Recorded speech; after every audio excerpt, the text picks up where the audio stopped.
Ito ha, tip ko lang sa inyo mga kadidiis. Huwag kayong magpapabudol doon sa isang congressman na kesyo ilalaban niya yung sahod, yung minimum rate para tumaas. Kamangguguyo yun mismo, di ba? Mantakin nyo. Ayaw daw niya ng korupsyon pero bumoto siya ng yes para sa impeachment laban kay BP Sara. Di ba?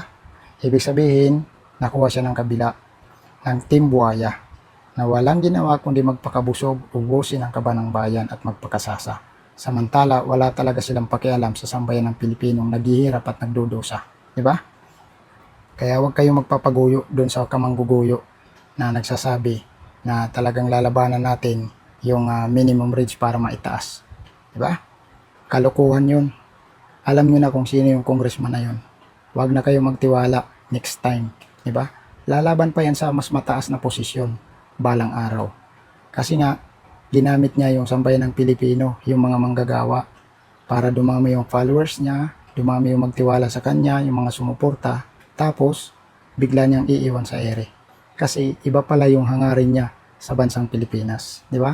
Buti na lang ngayon, lumabas na yung tunay na kulay. Pero noon pa man, talagang nag-aalanganin na ako dyan. Kasi parang may halong pagka-aktivista yung galawan niya, di ba? Kung talagang kikilatisin nyo, may halong pagka-aktivista yung mga galawan niya. Kesyo, itataas niya yung minimum wage. Lalabanan yung talagang mababang sahod ng mamamayang Pilipino, yung mga manggagawa. Pero anong nangyari? Ayaw niya daw sa korupsyon. Pero nagpirma siya sa impeachment laban kay BP Sara. O di ba? Lumabas yung tunay na kulay.